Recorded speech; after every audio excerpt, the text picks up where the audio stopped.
Hola amigos, que tengan un tremendo mega saludazo con doble Z saludazo de Cusatón. Bienvenidos a otro nuevo video. Que el amor de Dios pueda entrar en nuestros corazones para que nos arrepintamos, para que amemos al prójimo, pero lo más importante, para que amemos a nuestros enemigos. En el nombre de Jesús, amén.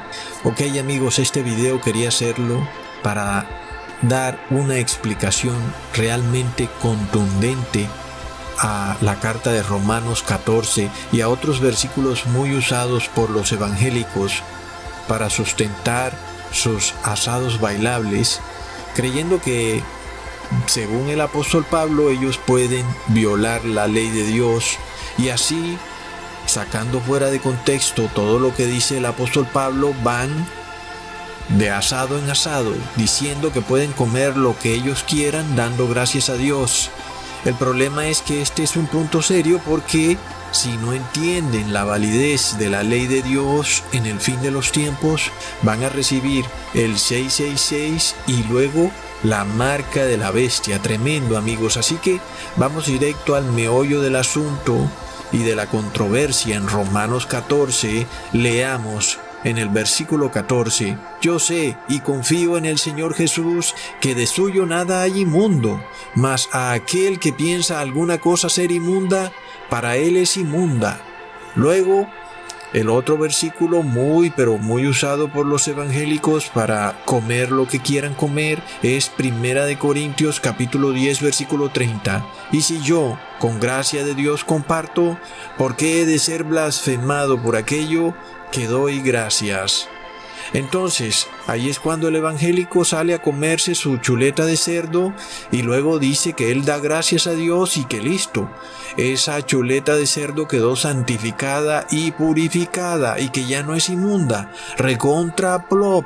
Entonces, bajo la misma lógica, supongamos que un hombre muere y tú estás en el desierto y no hay comida y bueno, entonces como nada es inmundo en sí mismo y como no hace falta sino orar por los alimentos para que se vuelvan puros, entonces tú vienes y bueno, te armas un asado portátil ahí y te haces una parrillada con el muerto y plop. Es decir, amigos, que los evangélicos literalmente cristianizaron el canibalismo, diciendo que solo orando por los alimentos estos se hacen puros. Y bueno, ¿qué más se comerán estas personas en el futuro, amigos? ¿Será que si alguno de sus familiares muere y hay una hambruna, se harán un estofado de sus familiares dando gracias a Dios por esos alimentos? Recontra plop. Amigos, es que la apostasía se voló la tapa. De nuevo, ¿cuál es el problema que tienen los evangélicos? Y es que ellos sacan versículos fuera de contexto. Por ejemplo, como sabemos, el 666 se está imponiendo en el mundo entero y precisamente tiene que ver con lo inmundo. Entonces, ¿qué pasa cuando la iglesia cristiana está dormida? Literalmente dormida. Como las vírgenes necias no se dan ni por enterados que les están poniendo el 666. Plop. Amigos, recordemos que esto se nos declaró en Mateo 25. Entonces el reino de los cielos será semejante a 10 vírgenes que tomando sus lámparas salieron a recibir al esposo, y las 5 de ellas eran prudentes y 5 necias. Las que eran necias tomaron sus lámparas, pero no aceite, mas las prudentes tomaron aceite en sus vasos, juntamente con sus lámparas. Y tardándose el esposo, todas cabecearon y se durmieron.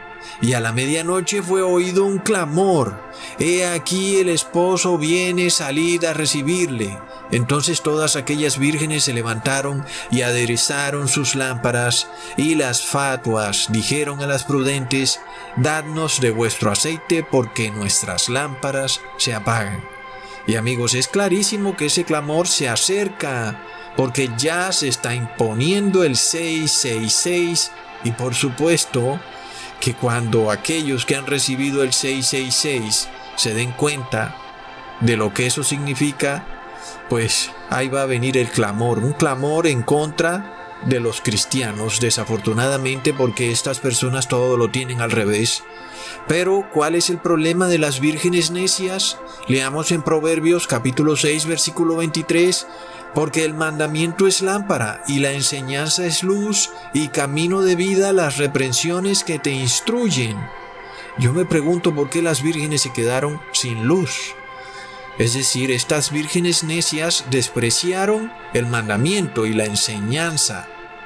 La ley, amigos, recordemos la advertencia de Dios en Éxodo capítulo 15, versículo 26. Si oyereis atentamente la voz de Jehová tu Dios, e hicieres lo recto delante de sus ojos, y dieres oído a sus mandamientos y guardares todos sus estatutos, ninguna enfermedad de las que envié a los egipcios te enviaré a ti, porque yo soy Jehová tu sanador. Entonces, amigos, si leemos un libro de física, por ejemplo, ¿puedes tú coger un párrafo y arrancárselo al libro y decir que ese párrafo habla de brujería? No, eso nunca lo hemos visto. Nunca es posible hacer eso, pero qué curioso que con la Biblia pretendamos hacer algo así. Y así se pretende hacerle creer a los cristianos que la misma Biblia te enseña a guardar la ley, pero el mismo libro luego te enseña a violar la ley. Es una contradicción que no puede ser posible, amigos. Es decir, si leemos la Biblia, jamás podemos pensar que la Biblia nos incita a violar la ley de Dios. Es imposible. En este caso, el contexto bíblico nos muestra que existen mandamientos, estatutos y decretos, y que ninguno de ellos se puede contradecir el uno con el otro. Es decir, amigos, que la ley de Dios no se contradice por ningún lado, ni en el Nuevo Testamento con el Viejo Testamento. Amigos, entonces, si la ley de Dios declara que sí hay alimentos inmundos, no es posible que luego en otra parte declare que no hay alimentos inmundos. Entonces, entendamos el contexto. Leamos Romanos 14, versículo 17. Porque el reino de Dios no es comida ni bebida, sino justicia, paz y gozo en el Espíritu Santo. Entonces el evangélico sale feliz, arranca ese versículo de la Biblia y sale a comerse su asado de cerdo. Recordemos, amigos, que hay tribus en el Amazonas que no entierran a sus familiares muertos, sino que se los comen. ¿Acaso entonces pensaremos que como el reino de Dios no es comida ni bebida, entonces esas personas que se comen carne humana entrarán al cielo, amigos, solo porque el reino de Dios no es comida ni bebida? Y es que así tú puedes ir sacando toda la Biblia fuera de contexto, como si cogieras tu casa y le arrancaras vigas de a poquito. Por supuesto, llega el día en que la casa colapsa. Tu casa requiere toda la estructura, no te puedes ir llevando pedazos. Asimismo, la Biblia se nos presenta como un conjunto de leyes, mandamientos, estatutos y decretos, y debe ser siempre leída bajo ese contexto. Nosotros conocemos los 10 mandamientos, pero Dios también estableció en el libro de Levíticos otras leyes que también son válidas, son estatutos. Amigos, leamos en Mateo capítulo 5 versículo 19. De manera que cualquiera que quebrante uno de estos mandamientos muy pequeños y así enseñe a los hombres, muy pequeño será llamado en el reino de los cielos. Mas cualquiera que los haga y los enseñe, éste será llamado grande en el reino de los cielos. Así que Jesús nos está mostrando que todos los mandamientos son importantes y que todos se deben obedecer, hasta el más pequeño. Leamos en Mateo capítulo 25 versículo 21. Y su Señor le dijo: bien, buen siervo y fiel, sobre poco has sido fiel, sobre mucho te pondré, entra en el gozo de tu Señor. Está claro que el que obedece el pequeño mandamiento, obedecerá también el grande mandamiento. Y el que viola el pequeño mandamiento, va a violar el grande mandamiento, amigos. Sin embargo, un fariseo le preguntó a Jesús cuál es el más grande de todos los mandamientos de la ley. Leamos en Marcos capítulo 12, versículo 28 al 34. Y acercándose uno de los escribas que lo había oído disputar y sabía que les había respondido bien, le preguntó cuál es el principal mandamiento de todos. Y Jesús respondió: el principal mandamiento de todos es: oye Israel, el Señor nuestro Dios, el Señor uno es. Amarás pues al Señor tu Dios de todo tu corazón y de toda tu alma y de todo tu pensamiento y de todas tus fuerzas. Este es el principal mandamiento. Y el segundo es semejante a él: amarás a tu prójimo como a ti mismo. No hay otro mandamiento mayor que estos. Entonces, amigos, Jesús nos está diciendo la estructura de la ley, en donde la ley está enmarcada por el amor a Dios y el amor al prójimo. Pero esto no es un concepto etéreo, es decir, esto no es algo fantasmagórico o filosófico, sino que es un concepto real en donde el amor a Dios está enmarcado en su ley. Y el amor al prójimo también está enmarcado en la ley. Es decir, que solo el que guarda la ley ama a Dios y ama al prójimo. Y por supuesto, cuando se evangeliza al prójimo, se le enseña que tiene salvación, que tiene redención en Jesús. El paso siguiente es enseñarle a amar a Dios y a amar al prójimo. Y para eso tiene que aprender la ley. Entonces, cuando el cristianismo empezó, los que evangelizaban por todo el mundo eran judíos, y muchos de ellos se apegaban estrictamente a la ley. Por supuesto, entonces, que un judío, cuando veía a alguien comiendo cerdo, pues lo veía como alguien perdido. Sin embargo, el apóstol Pablo, enseñándole a los que estaban en las iglesias en países o naciones paganas: hermanos, tengan paciencia con los nuevos hermanos, porque ellos aún son débiles en la fe. Leamos en Romanos capítulo 14, versículo 1 al 3. Recibid al débil en la fe, pero no para contender sobre opiniones, porque uno cree que se ha de comer de todo, otro que es débil come legumbres. El que come no menosprecia al que no come, y el que no come no juzgue al que come, porque Dios le ha recibido. Es apenas obvio que si los judíos querían evangelizar en naciones paganas, tenían que recibir a personas que traían de alguna manera conceptos paganos. Eran personas débiles en la fe. Por supuesto que no se puede condenar de primerazo a una persona que viene con mañas del paganismo. Imagínate nada más condenar a alguien solo por lo que come o por lo que no come, porque es que eso es ser precisamente débil en la fe. Es decir, lo primero es evangelizar, enseñarle a la persona que tiene salvación, y luego las leyes, los estatutos y decretos. Por esto leemos en el versículo 4 del mismo capítulo 14: ¿tú quién eres que juzgas al criado ajeno? Para su propio Señor está en pie, o cae, pero estará firme, porque poderoso es el Señor para hacerle estar firme. Así es, amigos, es apenas obvio. Si hay alguien que está viendo mis videos y va y me escribe: hola Ecusatón, quiero ser parte de esta iglesia, pero me gusta mucho el cerdo, yo no puedo enviarle un email de vuelta diciéndole: disculpa, pero estás condenado para siempre porque estás violando la ley levítica y estás comiendo cerdo. No, por supuesto, es alguien que es aún débil en la fe. Finalmente, esta persona tendrá que fortalecerse en la fe y luego tendrá que decidir si se queda con el cerdo o se queda con Dios. Pero al principio lo que buscamos es que conozcan todos la verdad, y luego poco a poco tendrán que decidir si guardan la ley o no. Y si no la guardan, no aman a Dios y no aman al prójimo. Luego, esta es la forma en que los cristianos empezaron conociendo a Dios. Por lo mismo, quienes viendo estos videos han ido aprendiendo la verdad son personas que antes, por ejemplo, comían carne con sangre, y hoy se han dado cuenta que estaban violando la ley y ya no comen carne con sangre, y además han ido avanzando, dándose cuenta que no pueden comer nada inmundo y que todo lo que viene del reino animal hoy en día es inmundo. De esta forma, estas personas han ido apartándose de lo inmundo, lo que es el mandamiento que dice la ley, amigos, pero ha sido un proceso. Imaginémonos si de entrada hubieran sido condenadas.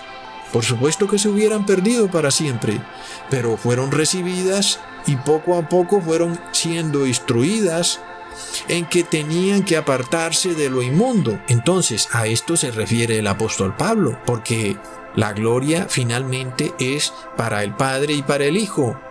Cuando una persona aprende sobre Dios, alguien que es débil en la fe, es el Padre y el Hijo el que lo fortalecen para finalmente lograr ser fuerte en la fe. El hombre, por tanto, no puede ir condenando así nomás, ya sea por lo que come alguien o por cualquier pecado que cometa, porque como sabemos, las personas tienen redención en Jesús.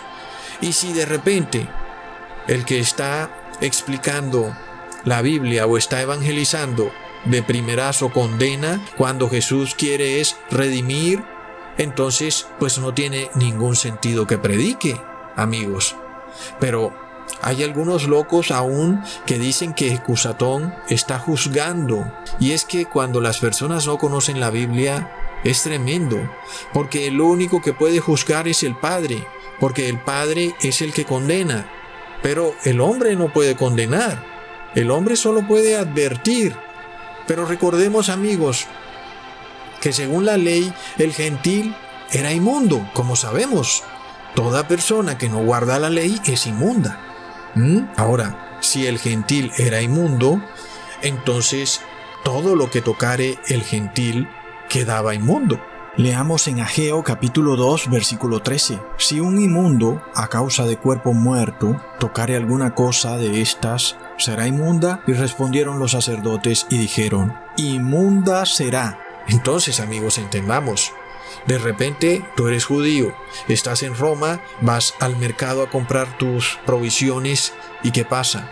El vendedor que es gentil va y toca los alimentos que tú vas a comer y resulta que esos alimentos están inmundos. Pero el apóstol Pablo tiene que explicar lo que ocurre aquí, porque el gentil no es inmundo nada más así porque sí. Es decir, que nosotros no hablamos de que la persona tiene como que alguna sustancia en su cuerpo que contamina los alimentos. Es que ese es el problema del fariseo.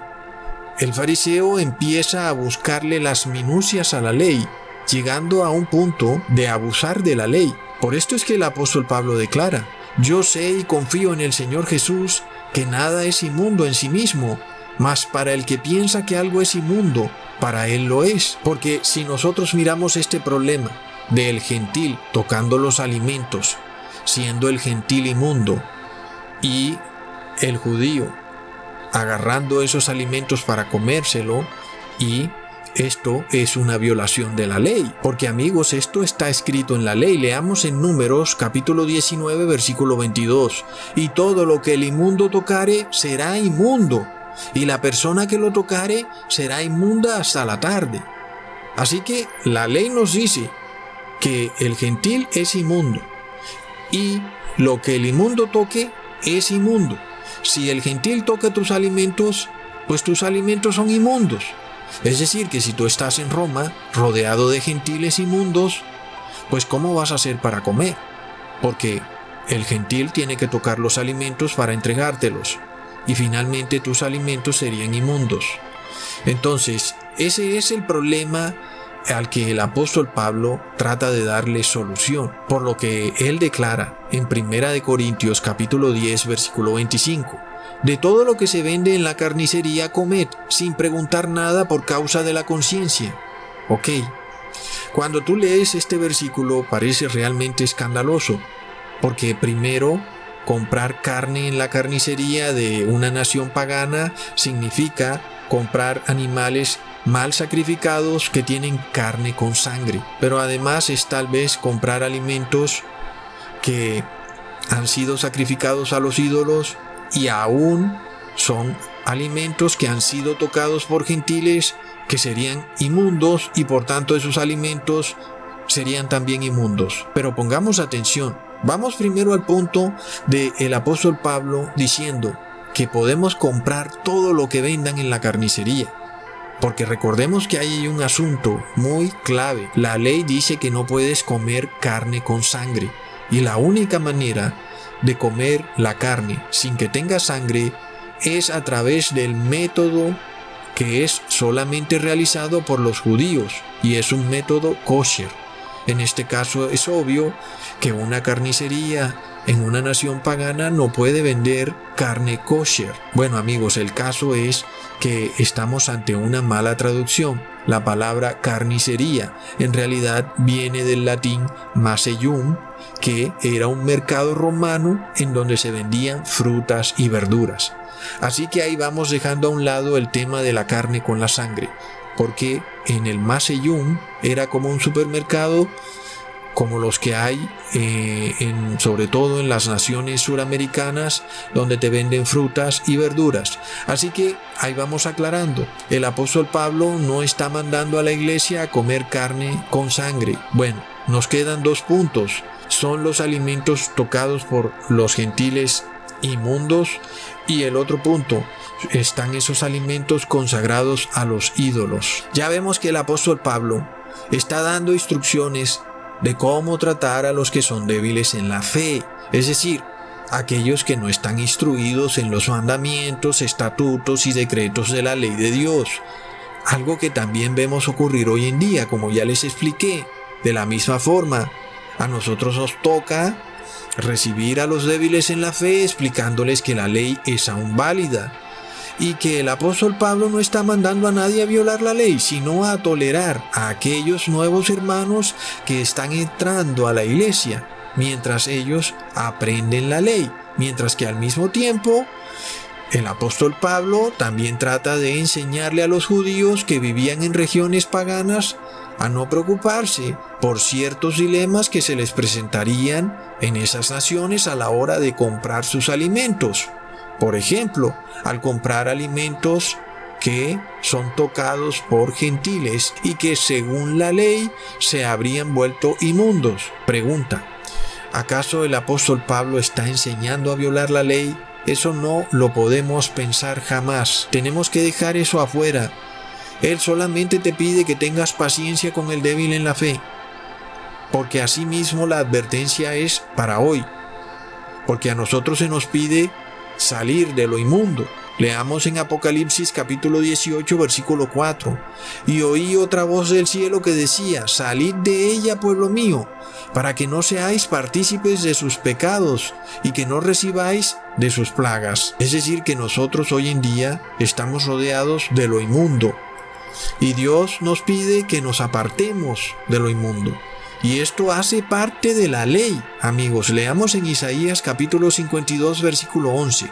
Apartaos, apartaos, salid de allí, no toquéis cosa inmunda, salid de en medio de ella, sed limpios los que lleváis los vasos del Señor. De nuevo, amigos, la iglesia está llamada a salvar, no a condenar.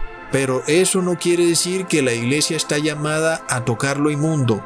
Al contrario, está llamada a apartarse de lo inmundo. ¿Ok? Entonces, ¿acaso el apóstol Pablo ha olvidado estas cuestiones de la ley? La respuesta es no. Es decir, según la ley, el hombre que era inmundo debía purificarse en agua, y así se limpiaba de lo inmundo. Pero como sabemos, nosotros hoy en día nos purificamos en la sangre de Jesús. Es decir, si tú has pecado, tú no te quitas tu pecado bañándote. Es decir, tú te quitas el pecado pues pidiéndole perdón a Jesús, y la sangre de Jesús te limpia de ese pecado. Aunque de nuevo algunos evangélicos creen que tirándose a un río con el pastor han quedado limpios de pecado. Sin embargo, es el arrepentimiento y luego la sangre de Jesús la que te limpia del pecado. Así que el que es inmundo y se arrepiente de su inmundicia pues si lo ha hecho a través de la sangre de Jesús, ha quedado limpio. Por tanto, un gentil no es inmundo en sí mismo, ni tampoco un alimento hace inmunda a la persona en sí misma, ¿ok? Es el pecado el que hace inmunda a la persona. Es decir, cuando tú comes cerdo, tú no eres inmundo nada más porque comiste cerdo.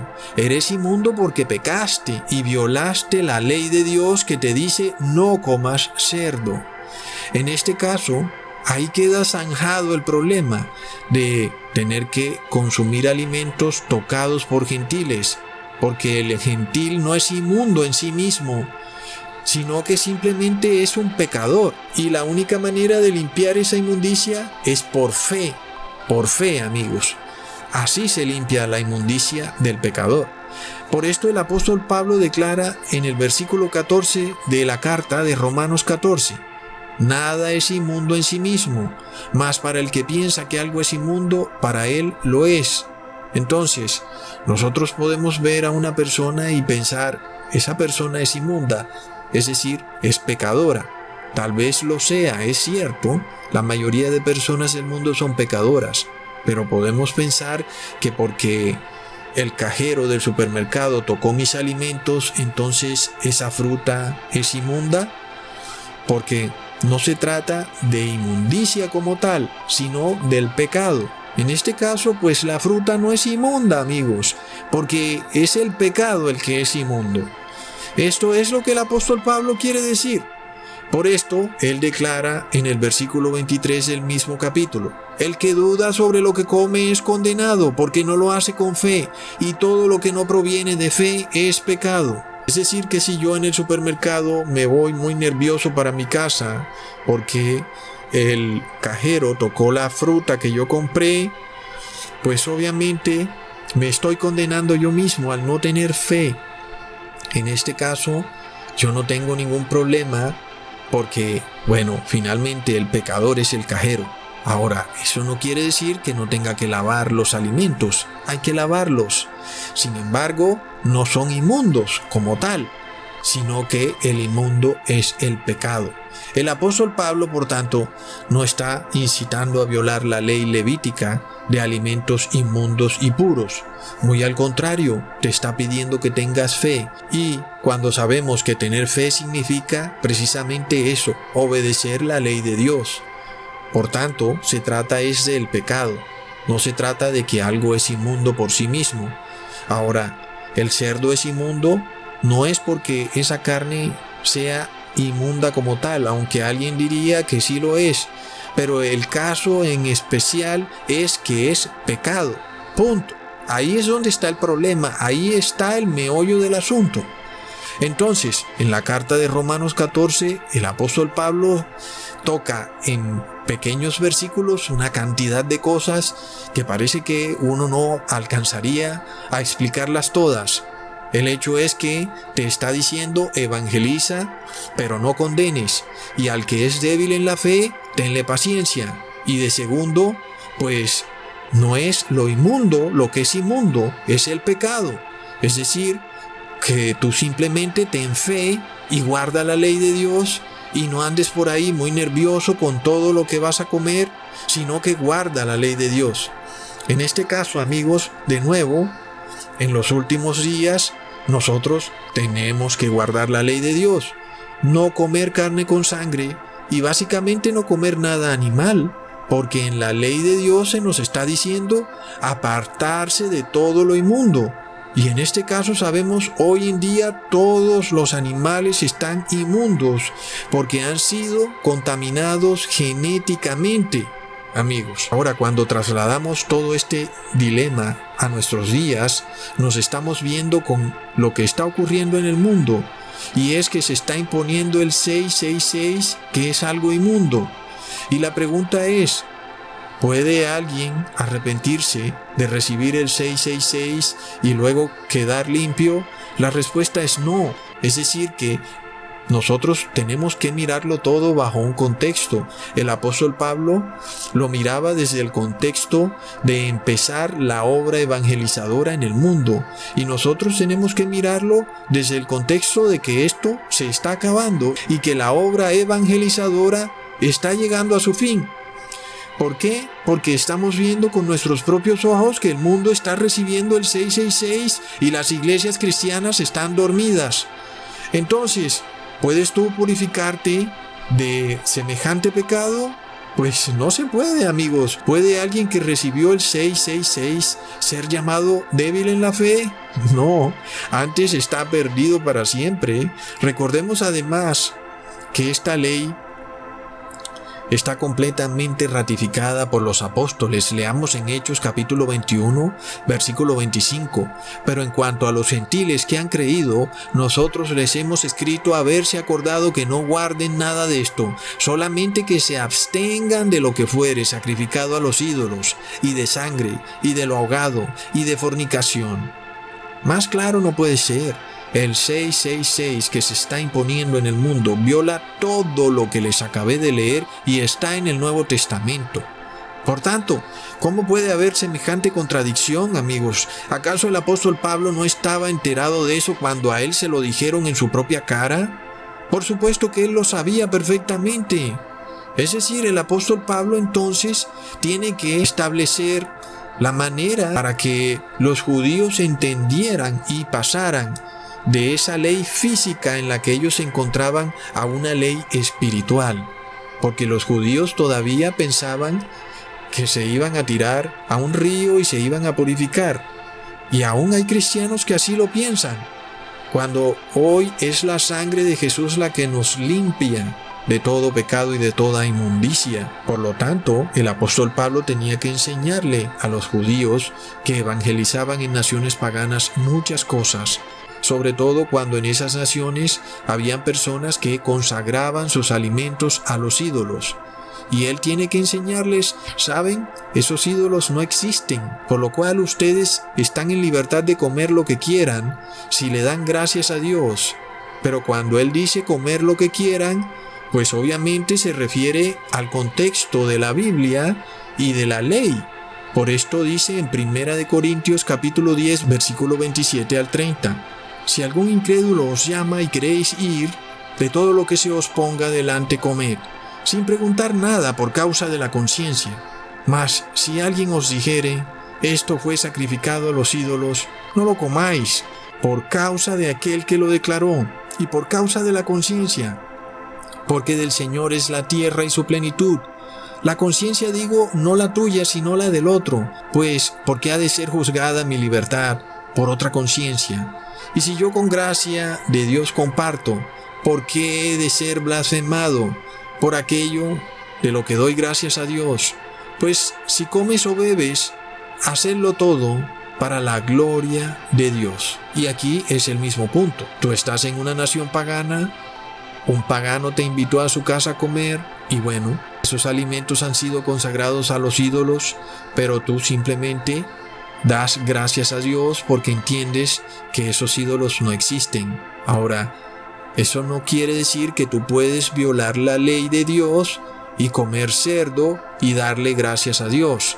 Eso es una contradicción completa. Tú no puedes darle gracias a Dios mientras te robas una bicicleta, aunque hay ladrones que hasta allá llegan.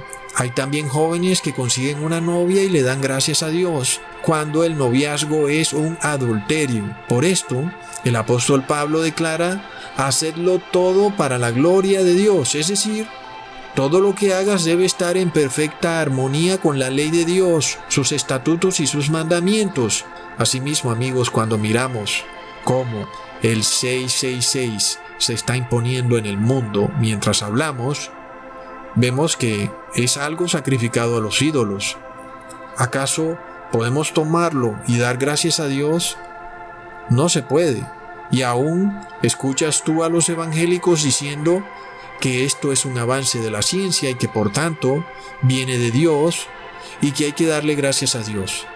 Pero eso sería actuar igual que aquel delincuente que se roba una cartera con $10,000 y le da gracias a Dios porque iban $10,000 en la cartera.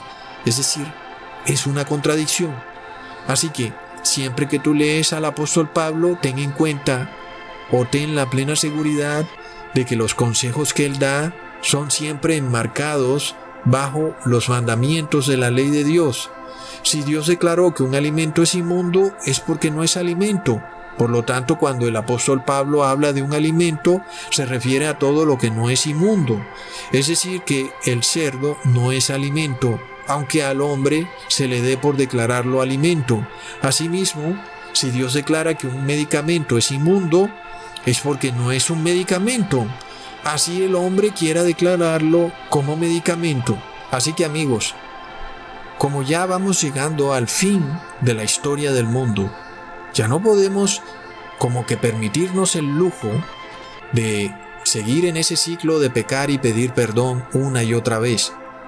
Algo como que pareciera que el apóstol Pablo da a entender, es decir, que aquel débil en la fe puede seguir comiendo alimentos inmundos mientras se fortalece en la fe, porque bueno, hay intercesión de Jesús, ¿verdad? Pero ese era en ese contexto. Ahora nosotros nos trasladamos a nuestro contexto, el contexto en que la intercesión de Jesús está por finalizar y a nosotros nos queda ya es apartarnos de todo lo inmundo. Ya no nos podemos dar el lujo de estar en este ciclo de pecar y pedir perdón una y otra vez, porque de repente no sabemos si hemos llegado al fin de la intercesión de Jesús en nuestra vida. Porque pónganse a pensar en esto.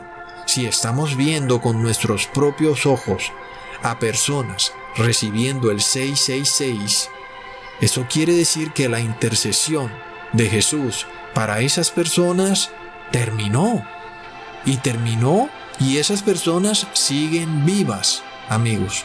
Tal vez esas personas no lo sepan, pero la intercesión para ellos terminó porque esas personas recibieron el 666 y han quedado inmundas, sin posibilidad de lavarse ya con la sangre de Cristo. Así que ahora este es nuestro contexto. La pregunta es, ¿puede alguien perder su salvación por comer lo inmundo? Tal vez hace 20 años yo te diría que no.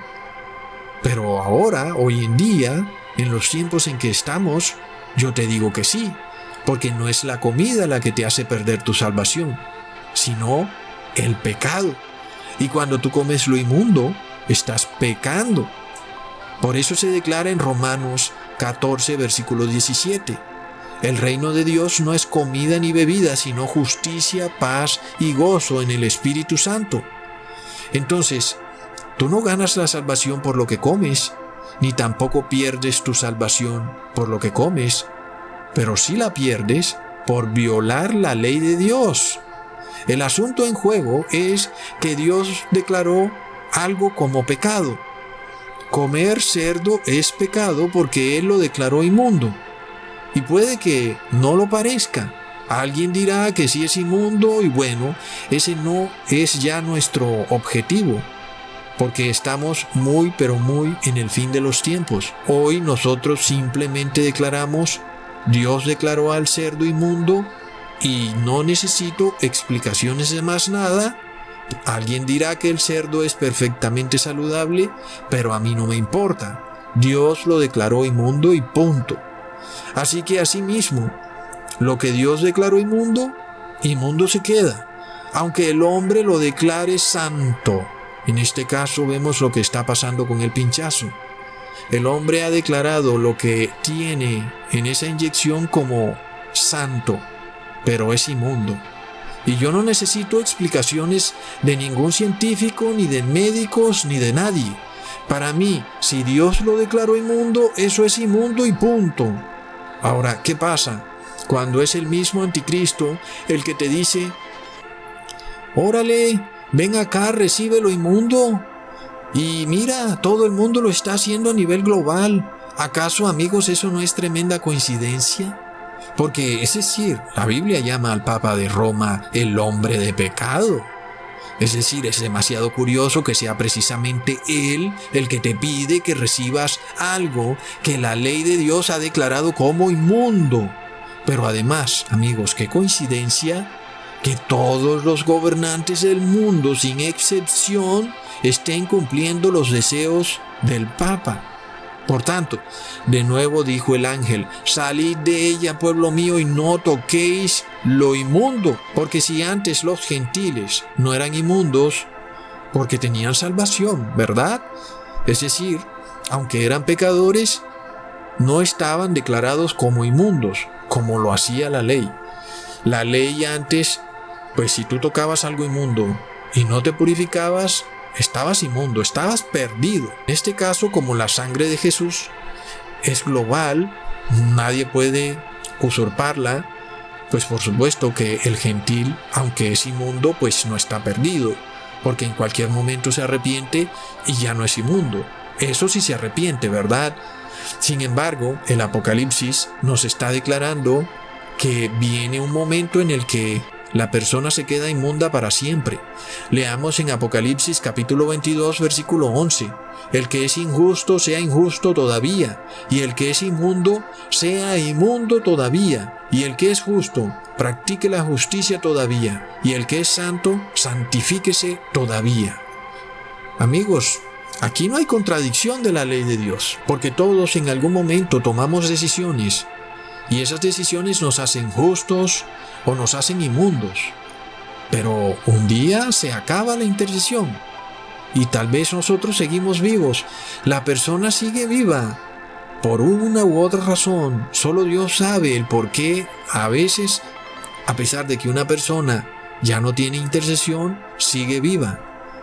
Puede ser por sus familiares, por sus hijos. Dios es muy misericordioso. Puede ser porque no quiere que esa familia quede sin padre, en fin. Pero, amigos, de repente llega el momento en que la persona queda inmunda. Como ya dije en videos pasados, entre más años se echa una persona encima, más difícil le es dejar de pecar. Es posible que se llegue al punto en que Jesús ya no interceda por ti. Es por esto que no se debe jugar con el pecado. Por lo tanto, si tú no eres débil en la fe, es decir, tú ya pasaste esa etapa, tú ya no deberías comportarte como alguien débil en la fe. Más y cuando en el fin de los tiempos, ningún débil en la fe podrá afrontar las pruebas que se vienen, como la marca de la bestia o el 666 y la persecución. Es decir, para tú poder afrontar lo que se viene, tienes que ser fuerte en la fe. Debes tener la misma fe de los apóstoles, una fe fuerte, resistente, que guarde todos los estatutos y decretos y mandamientos de la ley de Dios sin importar las consecuencias ni las presiones que se vengan encima. Es decir, hacerlo todo por fe. Guardar la ley es tener fe, pero además ahora hay que aclarar esto porque para los evangélicos el tener fe es violar la ley. Cuando ellos violan la ley es porque tienen mucha fe.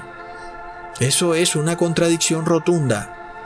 El que guarda la ley es el que tiene fe. Eso parecería impensable tenerlo que aclarar. Pero estos falsos pastores lo han confundido todo a tal manera que hoy en día tú tienes que aclararlo todo. Y lo mismo ha ocurrido con el apóstol Pablo. Él jamás pensaría que sus cartas habrían de ser usadas para violar la ley. Por supuesto que él, desde el punto de vista en el que él está escribiendo a las iglesias, pensaría que habría de ser obvio que las personas entenderían que él se refiere a todo menos a no guardar la ley. Y que si él habla de alimentos bajo la ley de Dios. Pero así están las cosas. Hoy en día cuando tú declaras que tienes fe, los evangélicos entienden que tú violas la ley. Y eso no es tener fe. Asimismo le pasó al apóstol Pablo. Por lo que amigos, siempre que leamos la Biblia, leámosla bajo el contexto correcto. Hasta pronto amigos.